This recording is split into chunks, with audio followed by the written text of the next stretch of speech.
Welcome to the Be a Smart Woman podcast.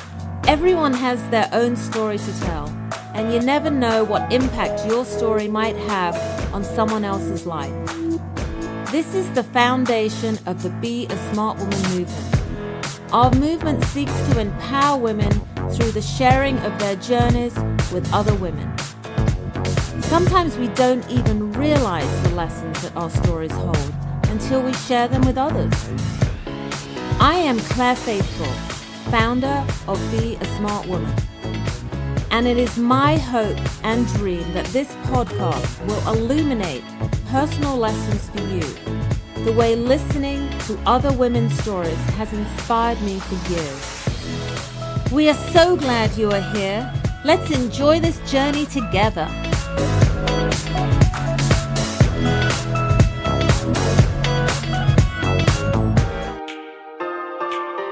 We have a great show in store for you today. We will be talking to the wonderful Adora Winquist about alchemy and your soul's work is your soul's work. Adora is a transformative healer, an inspired teacher, and nationally recognized award-winning essential oil formulator. Her up-and-coming book will focus on healing the whole body, one system at a time. She is the founder of Adora Therapy, Mood Boost, and co-founder of Zenergy Medicinal.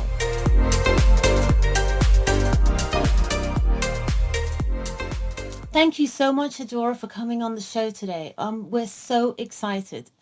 We discussed a little earlier what you might want to talk about, and Adora is going to talk to us about alchemy and your soul work is your soul work. Wow, that is a very interesting topic. Can you explain more to us about that and what that means? Sure. Thank you so much for having me on today, Claire. It is a true honor to be here with you and being able to share and communicate and transmit with your platform of beautiful women that we're connecting with around the world. Thank you. Thank you. It's all us women coming together. Yeah, I love that. A difference. I love that. For me, my work really focuses around the divine feminine and being able to support a woman's transformational process and ultimately elevation and excavation into her highest potential.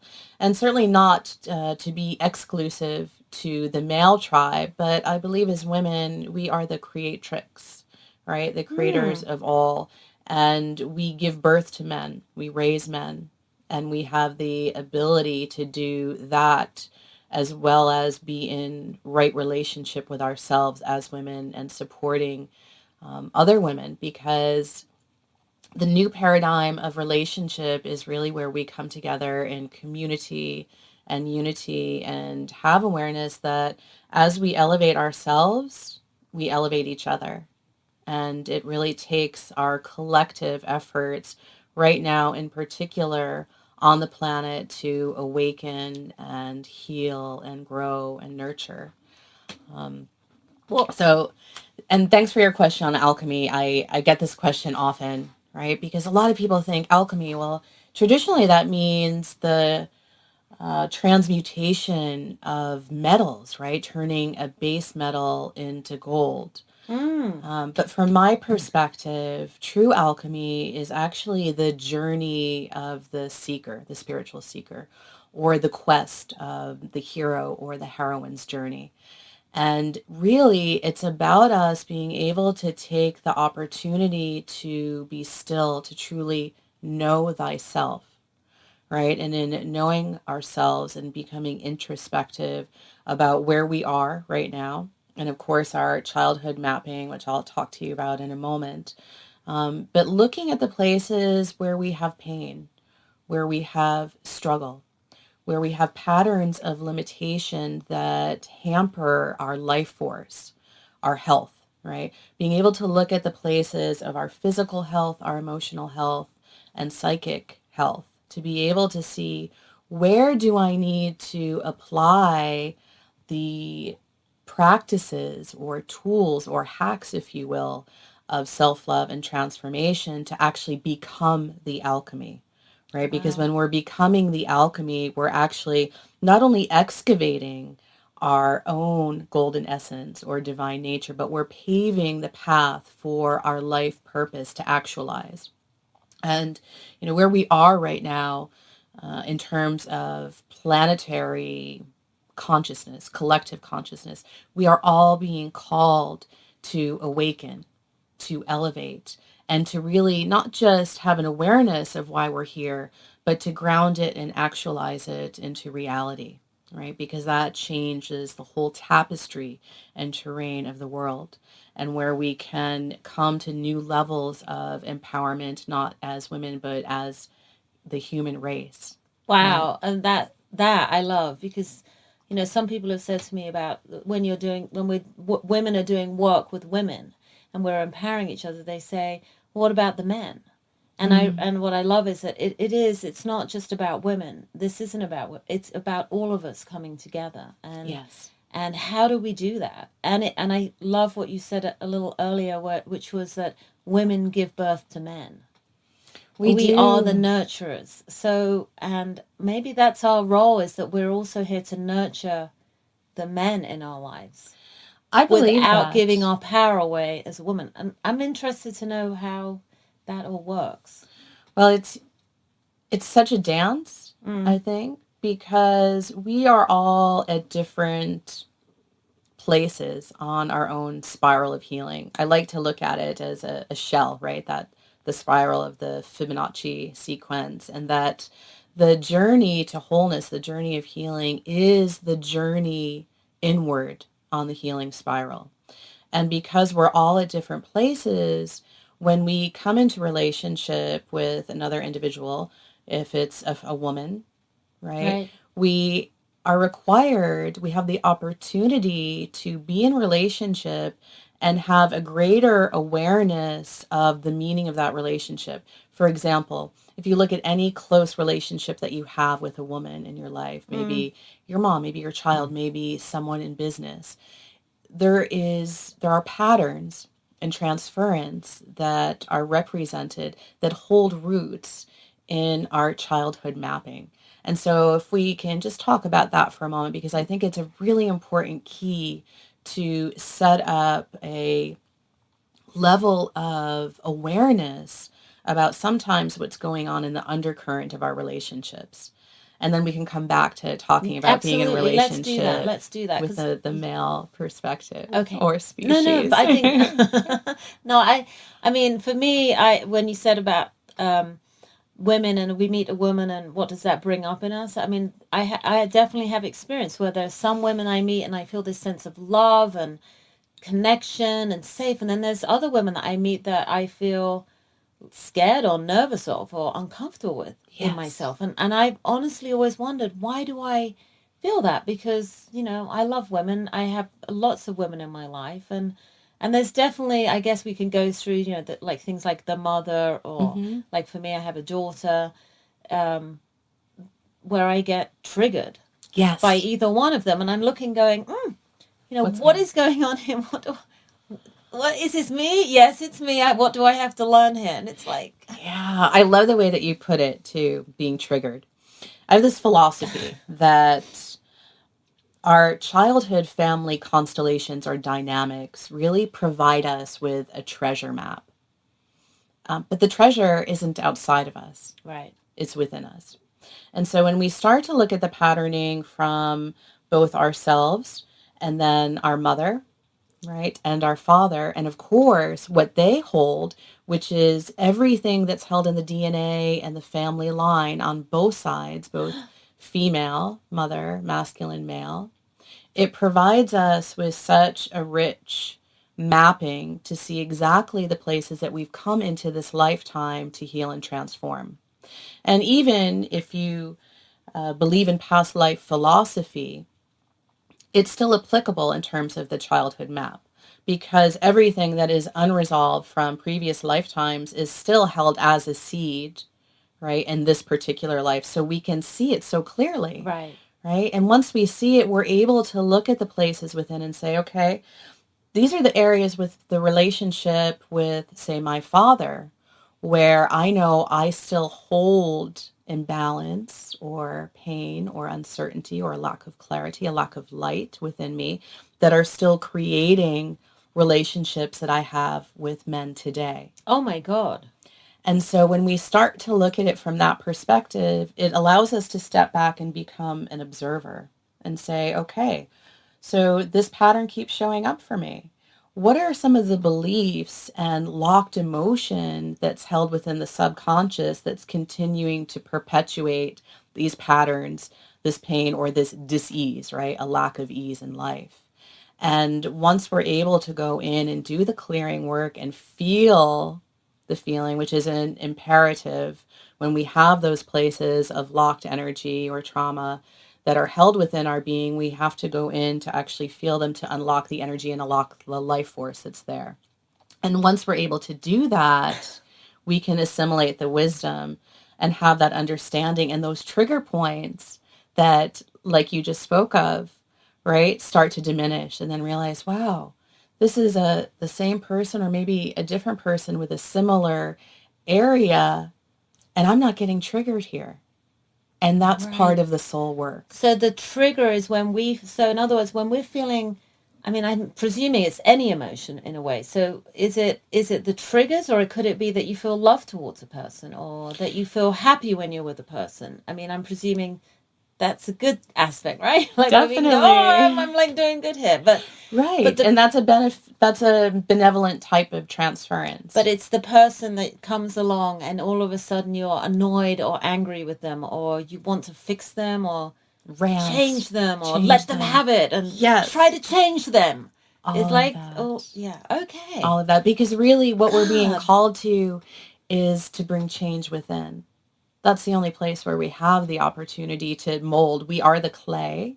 Right. And we are the change that we've been waiting for in this world. Right? But to fully embody that, we have to be that and mold our own clay. So I would ask, as a layperson here, if I say am reacting to, say, something my daughter says, just for example, and I get triggered, like I'm like, why did you say that to me, or why do you do that to me, or whatever. That's where I have to go, okay, this isn't about her. Right. This is about something in me that I need to look at, what maybe has happened to me in my childhood that I'm not seeing. Yes. And so oftentimes we can't see it. Yeah, so how do we see that? Oh my God, this is like really exciting. Well, two things. When I was in school, back at the Barbara Brennan School of Healing, Barbara used to talk about the emotional reaction, right? And that's exactly what you're speaking of. Yeah. We have an experience that hits on a place of wounding and trauma within us, and we want to react emotionally in a way that isn't really proportionate necessarily with what the reality of the circumstance is. And so I like to call that following a thread, right? And so it requires us to have that time to be introspective. I like to journal around this. I like to go in and use the feeling, okay, I'm going to step back from the situation before I even respond, in this case, right, to your daughter. And I really want to follow the full line of this thread. So I'm going to look at this emotion and see where it has roots in my past. And is it a pattern that continues to perpetuate? How far can I follow it down the line? Do I see roots of this in my childhood? Did I have this experience where I felt this emotion as a child in response to something that was going on in my environment, perhaps between both of my parents, or in dynamic with my mother, or in dynamic with my father? And then, of course, oftentimes we, like all of us, go so far on the journey of awareness because it is subconscious. And then we connect with people like myself that become guides or allies, right? In the personal process journey of where we have a guide to support us to really feel in and look at some of those more deeply painful places from our childhood that we can't necessarily see on our own. I know, because I think I've spent many, many years looking at myself, working on myself, going to workshops, growing and learning about who I am and what my triggers are. But I know that there are still some areas in my life where I feel, why does this still bother me? Why do I still, it's like I can be all happy and going along in life and wonderful, wonderful. And one person says one little thing and it's like the smallest little thing. Yes. And I'll be like, why is this annoying me? Why am I wanting to yell at you or to tell you no or to stop you? Yes. And I can see that in my own life where, you know, I feel like, oh, I've got this all together. And then, oh, nope, you haven't. You know, I really believe that this life offers a journey until our very last breath. And that journey is one of awakening and continuing to elevate ourselves, right? Emotionally, elevate our consciousness.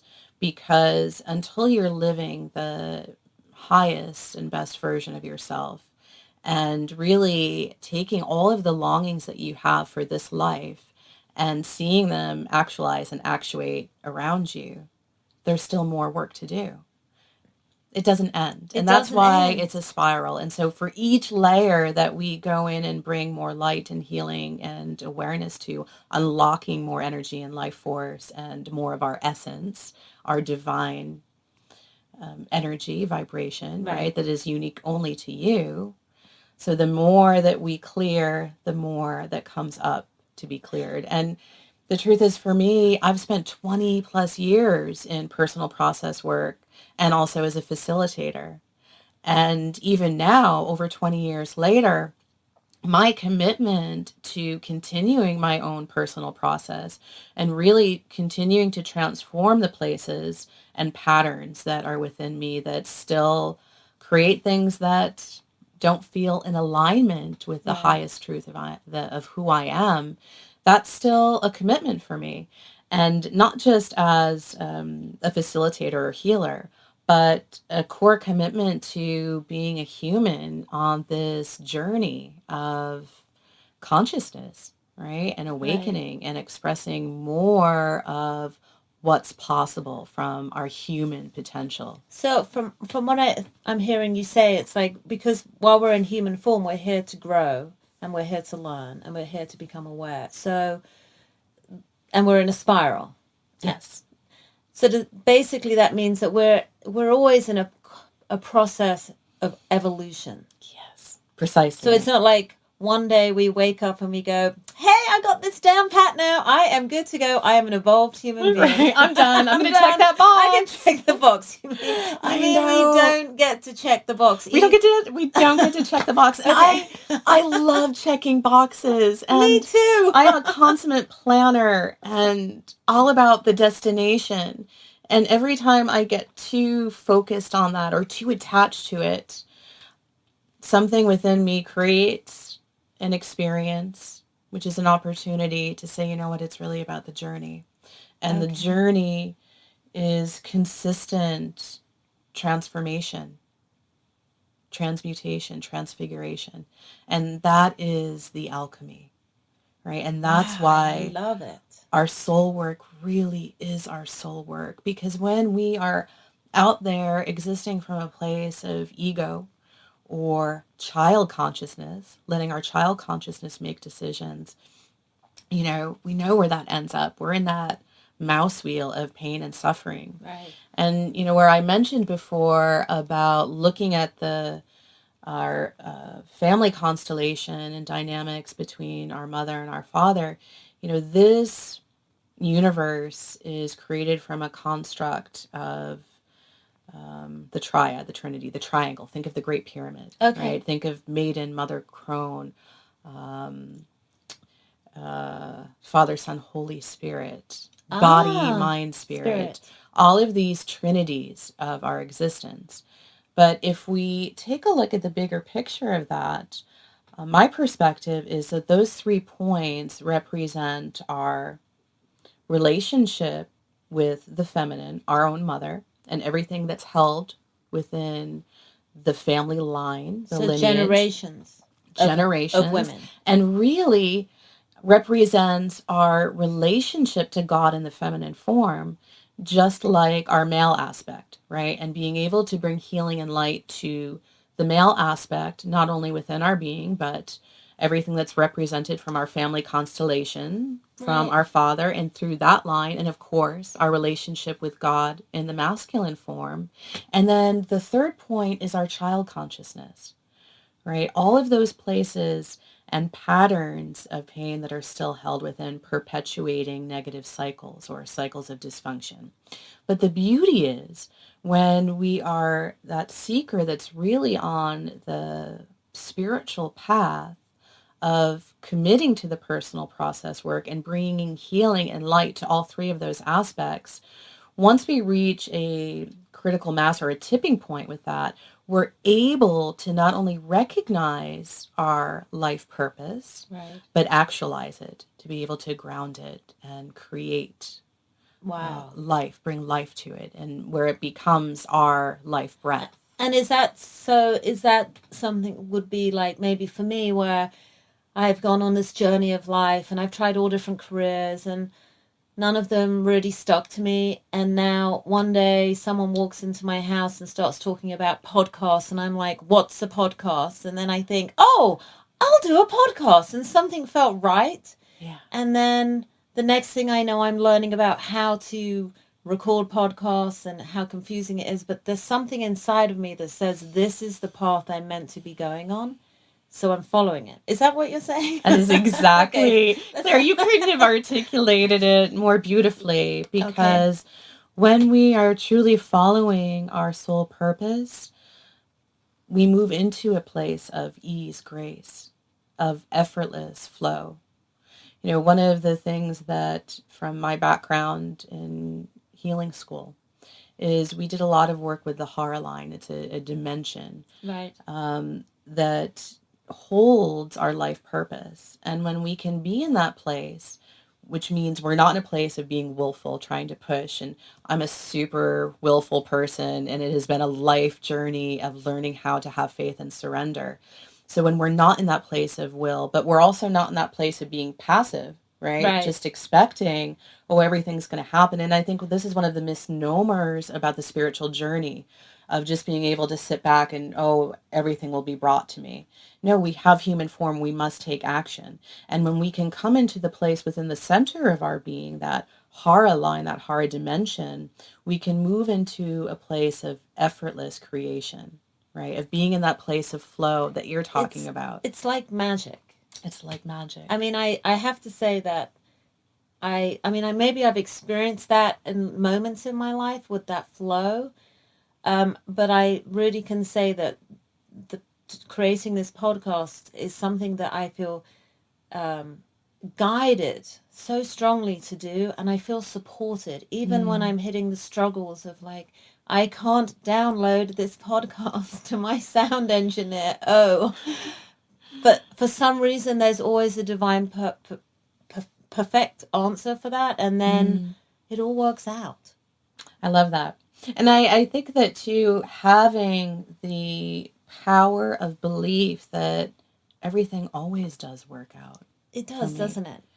Is a way that we can communicate back to spirit, or that surrender to the divine, and say, you know what, I know that you're here. I know that I'm supported, and I'm going to open myself to fully receive that. Because, you know, the whole idea of receiving, whether we're receiving support or love or abundance, right? Financial abundance or health, we have to be open to allow that into our lives. And the places where either we were told we didn't deserve when we were younger, or we saw it happen in our environment, right? Perception is 9/10 of reality. And we saw where maybe our parents really struggled. And then, oh, well, you know, the only way in life to be successful is to struggle and to work hard and to, you know, work my fingers to the bone. Working hard was a huge belief carried through my family line, particularly on the male side. And, you know, I've really had to be deliberate about deprogramming myself for that, and still do, because it's such a pattern for me. So for you, one of your patterns is that you have Work to work hard, really hard, and then great workaholic. I can work all the time, anytime. It's funny as you're saying that. I have this picture of my father lying in his hammock because my visual of my dad, the male energy was that yes, he did work and he did provide abundance, but he did his work like in the middle of the night. Uh-huh. And then when I saw him like in the morning, he would be lying in his hammock in the garden like asleep. Wow. So I can see it took me a long time to develop a better work ethic, because that was, I mean, really something that I saw, that life was about chilling Yeah. and not stressing. So these are two great polarities, right, of belief system that are passed down through generation. And you can see even in this moment, as we're both sharing from this place of vulnerability, how they can imprint and then become part of our Yes. day-to-day living until we step back and really take the conscious intention and choice to shift. That's amazing. I mean, and I think that, I was thinking how I always would like to work. I like to work and be, what's the word? If I'm asked to do something, I'll work really hard and I'll get it done. I'll do a great job. But then if there's sort of nothing going on, I see that that's where the self-motivation, and that's what I had to learn. That was one of my, to be able to motivate and say, today, this is what I'm going to work on because this is important. Yeah. Yeah. So I can take those steps forward. Otherwise, you just coast and then life brings you distractions, because there's always things that there's we're so doing. Many shiny baubles in life. I know. It's true. It's so true. For me, my father was a Marine and very conservative, very disciplined. And so he was very disciplinarian, very hard with me. Now, that was challenging when I was young, but as I got older, I learned how to push myself in ways that are contrary to most people, right? Right. Through that pattern. But to take it a step further is to have the awareness where it's healthy to push myself, or if I'm pushing too hard. Because when we push too hard, we always pay the price. Right. Whether So it's emotionally, finding a whether balance. it's... It sounds like what we're talking about is I grew up with one sort of in one way and you grew up in another way, and it's all about finding balance, like where you can take care of yourself and where you can grow inside and also work hard. Exactly. Or maybe not hard, but it's not about hard work, it's about following your passion. Exactly. I love that.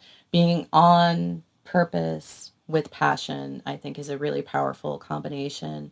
And finding balance is that sweet spot that's, the kind of golden carrot of this quest, right? Where do I find balance within to really be able to optimize who I am, to really live at that place of my highest potential, which is going to be very different from yours or anyone else's, and really honoring that journey of my own as well as honoring yours. Wow. Well, thank you so much, Adora, for coming on our show today. That was like, I love all the things that you shared. I mean, it's given me a sense of hope. That's beautiful. Yeah. It's been such an honor. Thank you very much. I hope you'll come back on the show again. I would love to. Absolutely. Yes. All right. Thank you so much, Adora Winquist, for coming on the Be a Smart Woman show today and sharing your insights and expertise in the area of alchemy, and your soul's work is your soul's work. We are incredibly grateful to you. You can find out more about Adora on her website, www.adorawinquist.com, or on Facebook, Twitter, and Instagram at Adora Winquist.